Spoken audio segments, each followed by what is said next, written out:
2024年，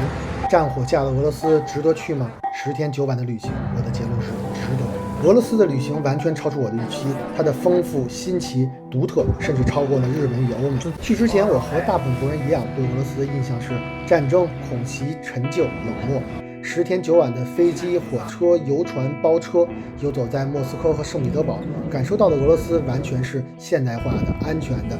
高素质的、便捷的以及友好。作为前苏联的核心成员，俄罗斯确实有底子。街面虽然不像我们有现代化的高楼大厦，但是人家50-60年前完成的大楼已经足够气派。几十年前的苏式堡楼也都是大几十平、上百平米的户型，里外始终保持着维护和更新。圣彼得堡作为曾经沙俄式的首都，城市的主路更完整地保留着100年前的建筑，而且在不断的粉刷后，深夜走在市中心的涅瓦河畔，仿佛回到了曾经彼得大帝的时期。两个城市的市区时不时会跳出偌大的开放性的公园，没有花里胡哨的娱乐设施，高大的树木和翠绿的草坪，空间感和舒适感拉满。本地人就休闲地坐在公园的长凳上，吃着冰淇淋，晒着太阳，让俄罗斯人的休闲肆意在城市的各个角落。同样，在城市各处的知名教堂也保持着足够的庞大与精致，与不远处的美术馆与博物馆构建起俄罗斯的历史艺术的气息。安全，有人说开什么玩笑，俄罗斯是安全的。但如果不是新闻报道，如果不是街头偶尔看到的征兵广告，单纯在俄罗斯旅游，你丝毫感觉不到这是一个正在打仗的国家。街上车水马龙，商业街人头攒动，街上也未见得更多的军警，甚至连机场与地铁的安检也未见得有多严格。人们该聚会聚会，该晒太阳晒太阳，剧院竟然是爆满，好的演出一票难求，优雅。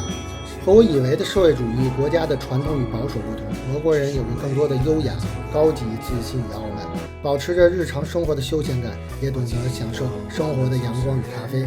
俄罗斯的女人或许就是我改变俄国印象的一扇窗，她们打扮并不精致，但优雅；不裸露，但性感。她们高挑，少有肥胖，纤细中拥有着苗条的腰线，巴掌大的脸还有着立体的轮廓。在美术馆，在高级餐厅，在芭蕾舞剧院，俄罗斯的女生脱去大衣，露出婀娜的腰身和打扮后精致的面庞，让不懂艺术的我对于这种场馆流连忘返。在俄罗斯，这里的女人告诉你什么叫做高级的美，什么叫做优雅与不过时。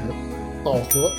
除了俄罗斯的美女，俄罗斯还有其他更丰富的感受。散落在莫斯科圣彼得堡大街的各个美术馆和博物馆，东宫、夏宫、克里姆林宫、普希金美术馆以及各种100年的教堂，单纯想逛完这些所有的景点，可能就需要数日。贯穿莫斯科的莫斯科河和串联着圣彼得堡的涅瓦河都有着游船，可以实现白天和夜晚的游曳，让你在水中感受到这两个城市的魅力。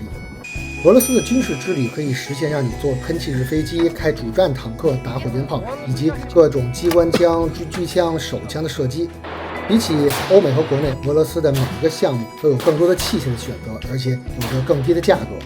旅行中更多的是要和本地人的沟通与交流。俄国人虽然看起来不拘言笑，公众场合也少有高谈阔论，但只要你主动接近、主动打个招呼，对方的外冷内热就已经溢于言表。每一次问路都得到回应，景点时不时会跳出用中文和你打招呼的本地人。旅途中遇到的俄国小朋友也会用蹩脚的英文和我们一顿热情的输出。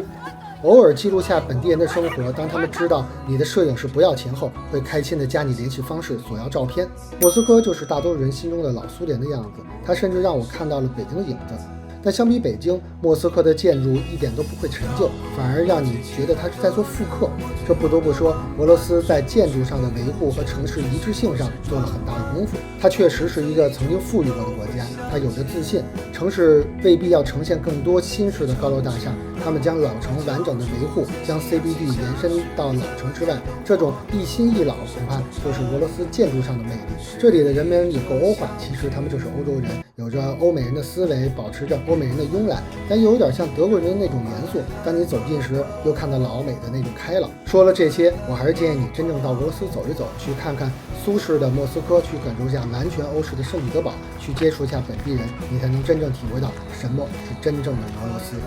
关于俄罗斯的美食和见闻，我还会继续和大家分享。关于俄罗斯的旅游有什么想咨询的，也可以联系我。其他地方的旅行，你也可以随时联系我，我会给您最精细的回答。